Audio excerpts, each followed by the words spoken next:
Hello बच्चों, तो आज का जो टॉपिक है वो है कि हम साइंस के एग्ज़ाम से जस्ट एक दिन पहले कैसे इफेक्टिवली रिवाइज करें और क्या स्ट्रेटेजी होना चाहिए हमारा रिवीजन का। ठीक है, चलो देखते हैं। तो द फर्स्ट स्ट्रेटेजी होना चाहिए स्ट्रेटेजी 1, जो सबसे पहला स्ट्रेटेजी होना चाहिए। और प्लीज़ तुम लोग इस बात को नोट करते रहो, ठीक है। एक डायरी या पेन पेपर लेके नोट करो। जो पहला स्ट्रेटेजी है वो ये होना चाहिए कि जो भी चैप्टर्स है हमारे, मान लो तुम्हारा जो फिजिक्स का या फिर केमिस्ट्री का या फिर बायो का जितने भी चैप्टर्स है वो सब डिवाइड हो जाना चाहिए। Have to be divided in the sense वो तुम थोड़ा सा अलग करके लिख सकते हो। कुछ चैप्टर्स के अंदर के जो कॉन्सेप्ट्स हैं, बेसिकली कॉन्सेप्ट्स की बात करी जा रही है, तो जो चैप्टर्स के अंदर के कॉन्सेप्ट है उनको तुम अलग अलग सेक्शंस में डिवाइड करना है। Chapters have to be divided into 2 sections. सबसे पहला सेक्शन होना चाहिए मेमोरी बेस्ड, जो तुमको याद रखना पड़ता है, जिसका कोई अंडरस्टैंडिंग से डायरेक्ट कोई कनेक्शन नहीं है, जो अंडरस्टैंड कर ही नहीं सकते हो। जैसे कि फॉर एग्जांपल अगर केमिस्ट्री की बात करें, उसमें बहुत सारा ऐसा कुछ है जो फैक्चुअल चीज़ें हैं, जिसको तुमको बस याद ही रखना है, उसको समझने का कुछ नहीं है। केमिकल रिएक्शंस में बहुत सारे रिएक्शंस हैं जहाँ पे कलर चेंजेस वगैरह हो रहे हैं, तो उसको तुम याद ही उसको तुमको याद ही रखना है। बट सपोज तुमको ये पढ़ना है या फिर ये रिवाइज करना है कि what are the different types of chemical reactions, तो ये तुमको अंडरस्टैंडिंग के बेस पे तुमको एक चीज़ समझ में आ गया। या फिर तुमको ये रिवाइज करना है कि जो कॉम्बिनेशन रिएक्शन होता है केमिस्ट्री में, वो होता है कि 2 रिएक्टेंट होते हैं और एक ही प्रोडक्ट होता है, और उसका बिल्कुल उल्टा होता है जो एक प्रोडक्ट से टूट के 2 रिएक्टेंट बनता है या फिर 2 से ज़्यादा बनता है, उसको हम बोलते हैं डिकम्पोजिशन रिएक्शन। तो ये बहुत ही मेमोरी बेस्ड नहीं है, ये कुछ काफ़ी हद तक अंडरस्टैंडिंग बेस्ड है। तो अगर इसको अच्छे से एक बार समझ के पढ़ ले तो वो याद रह जाएगा। बट मेमोरी बेस्ड पार्ट बहुत ज़्यादा दिक्कत देगा तुमको केमिस्ट्री में। तो मेमोरी बेस्ड और अंडरस्टैंडिंग बेस्ड हो जाना चाहिए। अंडरस्टैंडिंग बेस्ड ये हो जाना चाहिए।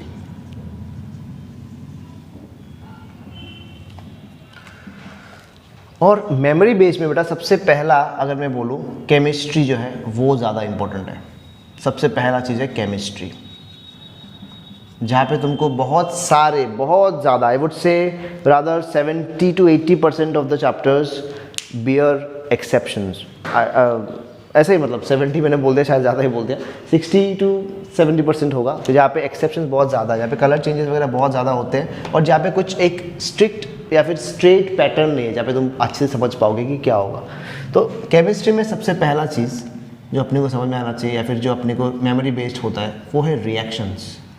उसमें काफ़ी रिएक्शंस ऐसे हैं जो मेमोरी बेस्ड है, उसको तुम अलग से पढ़ो, उसको थोड़ा अलग से एक नोट करके अलग से रिएक्शंस को पेज में लिख सकते हो, या फिर उसको जब भी तुम अपने नोट से पढ़ाई करो तो उस रिएक्शन के साइड में तुम मेमोरी बेस लेके उसको हाईलाइट कर सकते हो ताकि उसको तुम अच्छे से देखो। तो ये हो गया एक रिएक्शंस वाला पार्ट। दूसरा हो गया जो फिजिकल स्टेट्स में चेंज आता है, physical states, and that includes colour also, but I am writing it separately. मैं इसको थोड़ा सा अलग करके लिख रहा हूँ सेपरेटली। और जो तीसरा चीज़ है वो है कलर्स। ये कलर का जो चेंज है उसको तुम स्टार मार्क मारो, क्योंकि इसको कुछ ये याद रखना काफ़ी मुश्किल है, बिकॉज ये कम्प्लीटली मेमोरी बेस्ड है, इसमें कुछ भी अंडरस्टैंडिंग वाला चीज़ नहीं है। कि suppose barium sulphate precipitation reaction में क्या कलर पैदा करते हैं, जैसे वाइट पीपीटी। फिर लीड आयोडाइड, ये क्या कलर होता है, इससे येलो पीपीटी। फिर सिल्वर क्लोराइड क्या पीपीटी पैदा करते हैं रिएक्शन में, एक पर्टिकुलर रिएक्शन में सिल्वर क्लोराइड आ गया पीपीटी, तो उस पीपीटी का कलर क्या होगा, इट्स वाइट, पेल वाइट। तो इसलिए बेटा ये मेमोरी बेस्ड में ये रिएक्शन सबसे ज़्यादा इंपॉर्टेंट है।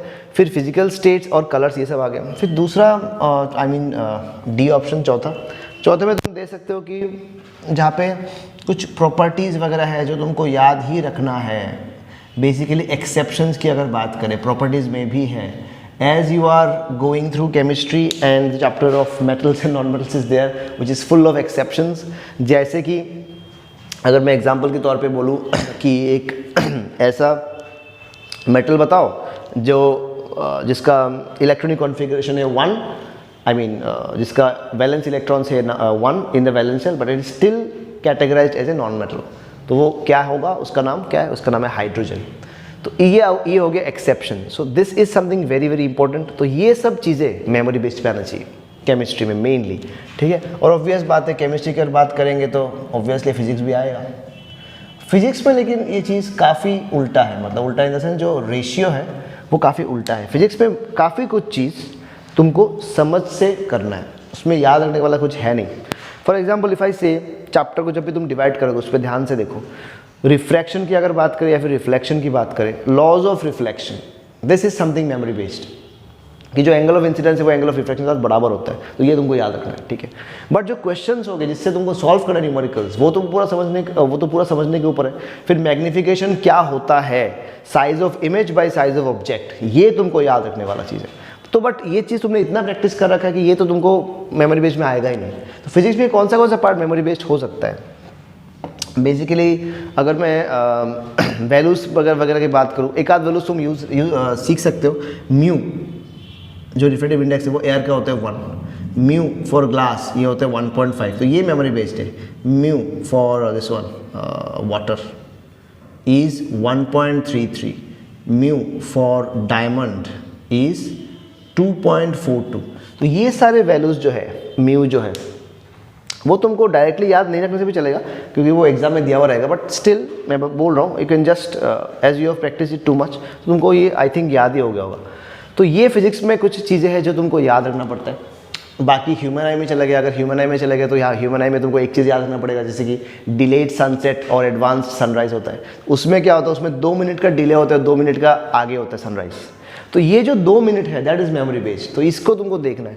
वो जब भी चैप्टर को पढ़ोगे, जब भी रिवाइज करोगे, उसमें तुमको नोट डाउन करना है क्या चीज़ मेरा मेमोरी बेस्ड है, because something which is memory based is very likeable कि वो वापस मेरे को याद ना आए। तो जब भी मैं, अगर मैंने पहले से हाईलाइट कर रखा है कि ये मेमोरी बेस्ड है, तो जब भी मैं वापस आऊँगा रिवाइज करने, उसको मान लो अभी दोपहर में रिविजन कर रहे हो, फिर रात को जा रहे हो वापस रिवाइज करने, या फिर कल सुबह रिवाइज करना है एग्जाम से जस्ट एक घंटा पहले, तो तुमको पता होना चाहिए कि कहाँ पे एग्जैक्टली क्या है जो हमको रिवाइज करना है। तो ऑब्वियस बात है जो तीसरा पार्ट है बायो सेक्शन, तो इसमें भी काफ़ी कुछ है जो मेमोरी बेस्ड है।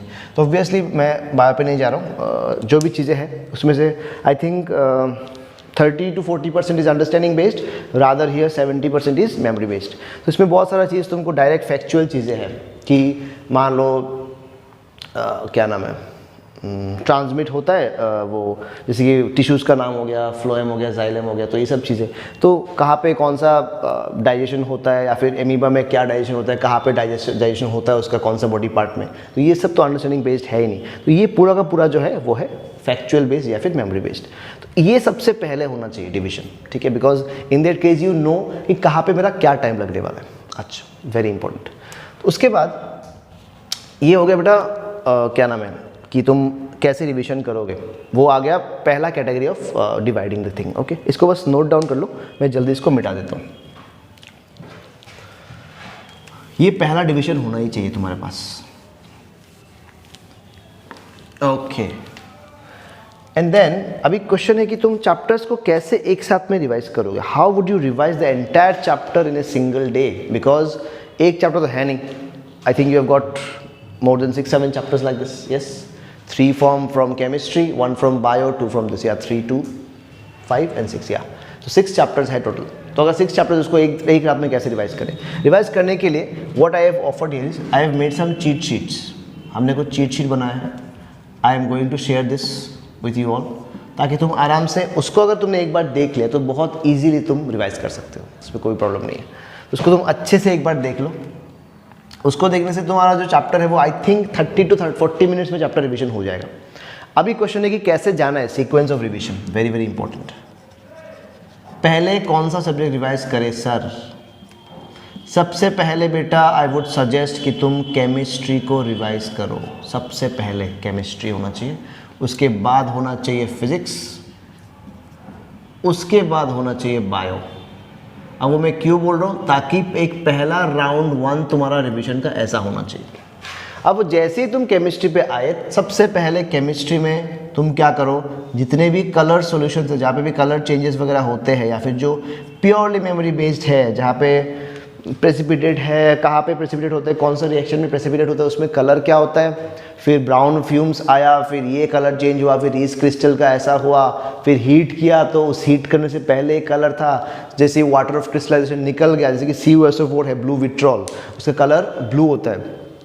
That is because of the water molecules present in it. The moment you heat it up, वो जो वाटर मॉलिक्यूल्स है वो इवापोरेट हो जाते हैं, तो तुरंत जो बचा CuSO4, this is called anhydrous, this becomes pale white in colour. तो ये सब चीज़ें तुमको केमिस्ट्री में अलग से नोट करना ही है अगर तुमको 100 में 100 मारना है तो। Note down, kindly note down all this things बेटा जब भी तुम पढ़ाई करोगे। तो केमिस्ट्री का पहला रिवीजन हो गया, and these cheat sheets are going to help you like anything, don't worry about it. तो ये तुमने रिवाइज कर दिया। मान लो ये तीन चैप्टर रिवाइज करने के लिए आई वुड सजेस्ट, अगर तुम सही से देखोगे तो मैक्सिमम तुम्हारा 3 घंटा जाएगा, उससे ज़्यादा नहीं जाएगा, ठीक। उसके बाद तुम आ गए फिजिक्स पे। फिजिक्स पे है 2 चैप्टर, 2 चैप्टर में भी तुम्हारा एक लाइट हो गया। लाइट में तो ज़्यादा टाइम लगेगा, तो लाइट को तुम 1 से 1 घंटा 15 मिनट के अंदर ख़त्म करने की कोशिश करो revision, which you can easily do if you have done the chapter well. और अगर तुमको ये चीट शीट मिला तो तुम आराम से कर पाओगे। तो ये क्या 1 से 1 घंटा 15 मिनट का। उसके बाद जो बाकी का बचा ह्यूमन आई, उसको तुम आराम से 45 मिनट्स के अंदर ख़त्म कर सकते हो। अब ये जो 45 मिनट्स में क्यों बोल रहा हूँ, क्योंकि उसमें तुमको थ्योरी तो बहुत जल्दी पढ़ लेना है, और from this cheat sheets this are very very easily organised, पहला चीज़। दूसरा है कि जो लिंक्स होंगे, कुछ I have given the some names of some website links, okay, that are attached in that cheat sheet, इसके अंदर होंगे। और अगर तुमने उसको क्लिक किया तो ऑलमोस्ट हर टाइप का क्वेश्चन उसके अंदर कवर्ड है। तो तुमको बस एक बार क्वेश्चन को गो थ्रू करना है। जो न्यूमेरिकल्स है वो सॉल्व करना है, इसलिए इसको हमने टाइम दिया 1 घंटा 15 मिनट। जो कुछ न्यूमेरिकल्स है और जो सेम टाइप के न्यूमेरिकल्स है उसको छोड़ के आगे बढ़ना है, और थोड़ा सा डिफरेंट अगर मिला उसको सॉल्व करते हुए जाना है। और बाकी ये सब तो बस देखना है कि अच्छा इसका आंसर ये होता है। फॉर इंस्टेंस रिफ्रैक्टिव इंडेक्स जो है, ठीक है, that is inversely proportional to what. देखिए 4 ऑप्शन दे दिया, frequency, wavelength, velocity of light and none of this. तो ऑब्वियसली अगर वेलोसिटी बढ़ता है तो म्यू घटता है, या फिर ज़्यादा रिफ्रैक्टिव इंडेक्स मीडियम वाला जो होता है उसमें बेंडिंग ज़्यादा होता है। बेंडिंग ज़्यादा होने से क्या होता है, जैसे ही बेंडिंग ज़्यादा होगी तो वेलोसिटी कम हो जाएगा। इसका मतलब क्या, mu is inversely proportional to V. तो ये भी फैक्चुअल हो गया, तो ये तुमको याद रखना पड़ेगा कि अच्छा ये बढ़ाने से ये घटता है। तो ये इन सब में ज़्यादा टाइम नहीं चाहिए ना, बस एक बार देख लिया। फिर और आ गया, सपोज लैटरल डिस्प्लेसमेंट होता है किसी भी चीज़ पे, तो लैटरल डिस्प्लेसमेंट जब भी होता है वो किस चीज़ पे डिपेंड करता है। There are 3 factors, one is the angle of incidence, another is the thickness of the glass slab और the thickness of the medium through which it is going, and the third part is refractive index. इन 3 चीज़ों के ऊपर lateral displacement depend करते हैं। तो ये पढ़ने के लिए कितना टाइम चाहिए, just go through it through the links and you can very easily crack the chapter in 45 minutes. Let's come to bio.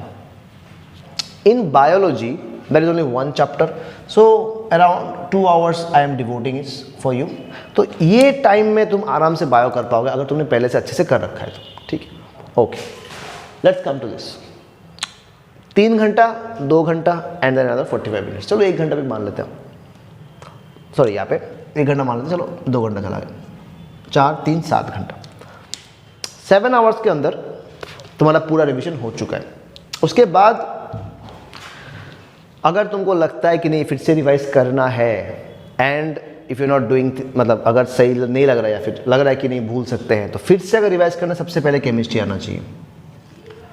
और एग्जाम में जाने से पहले ये वाला जो नोट है जो तुमने बना रखा है केमिस्ट्री का, कलर्स का जो एक्सेप्शन है, वो एग्जाम में जाने से पहले सुबह का आधा घंटा 15 मिनट देखना ही देखना है इसको, because that will really make sure कि तुमने सुबह दोपहर में एक बार पढ़ा, रात को एक बार वापस देखा, फिर सुबह एक बार देखा। So then these things will become almost a sure thing for you, तुम बहुत इजीली कर सकते हो। तो केमिस्ट्री कम से कम 2 बार होना चाहिए रिविजन, केमिस्ट्री, ठीक बेटा। फिजिक्स एक बार होने से I think it would be enough. एक बार सही से कर लिया, 2 से, चलो इसको और आधा घंटा दे दिया, 2 से 2.5 घंटा करो, फिजिक्स छोड़ो इसको, बायो को देखो, उसके बाद केमिस्ट्री को देखो। So this would be the sequence. अगर इस सीक्वेंस में तुम करोगे तो केमिस्ट्री वाला जो पार्ट है that will cause more trouble for you in the exam. तो केमिस्ट्री को पहले इंश्योर कर लिया, उसमें से भी केमिस्ट्री का पार्ट अलग अलग कर लिया। केमिस्ट्री में जो कुछ पार्ट्स है जो बहुत ईजी है या फिर जो बहुत ईजिली याद रख सकते हैं, जैसे कि सपोज इफ आई से जो रिएक्टिविटी सीरीज़ है, वो रिएक्टिविटी सीरीज़ याद करना पड़ेगा, वो मेमोरी बेस्ड में आ गया। उसके लिए भी हमने टेक्निक्स न्यूमोनिक्स हमने अरेंज किया हुआ है, तो तुम देख सकते हो। या फिर रिएक्टिविटी सीरीज़ के अंदर हमको ये पता है कि जो सोडियम है और जो पोटेशियम है वो बहुत इजीली पानी के साथ रिएक्ट करते हैं, वायलेंट रिएक्शन करता है, and these are exothermic reaction और बर्निंग होता है। तो ये basically it's not totally memory based, because memory के साथ साथ ये एक रियल लाइफ एप्लीकेशन भी है, इसलिए हमको याद रखना बहुत ईजी हो जाता है वो। At the same time chemical reactions की अगर बात करें कि जो खाना है वो ऑक्सीडाइज हो जाता है, वो गंदा हो जाता है, वो गंदा स्मेल मारता है, गंदा टेस्ट मारता है, किसके वजह से? Due to aerial oxidation. तो ये मेमोरी बेस्ड नहीं है पूरा। Okay, this is very easy to remember because this is related to our day to day life, that's why. But the colour changes from orange to green, this is not directly relatable, that's why we can not memorise this, it's tough for us. तो chemistry को उस हिसाब से अलग कर लिया chemistry के अंदर। तो इस वाले पार्ट को which deserves more attention and more revision, उसको अलग से ज़्यादा रिवाइज किया। तो केमिस्ट्री जब तुम पढ़ोगे, एक बार इसको देखना है अच्छे से कलर वाले को, रात को इसको वापस देखना है, कल सुबह इसको वापस देखना, तो ये 3 बार होना चाहिए जो मेमोरी बेस्ड वाला पार्ट है। अंडरस्टैंडिंग वाला part I think once is enough. If you need twice, रात को एक बार और देख लिया, अंडरस्टैंडिंग जब पूरा रिवाइज किया, और cheat sheet I will give it to you and you can very easily revise from that, and that this is going to help you like anything. बहुत इजीली तुम्हारा 30 से 35 मिनट्स के अंदर पूरा चैप्टर का थ्योरी हो जाएगा। उसके बाद तुम न्यूमेरिकल्स देखो अलग से, और आई थिंक 40 मिनट्स लगेगा। सारे न्यूमेरिकल्स देख लिया, you good to go. Okay, so all the very best and I hope you will rock it like anything.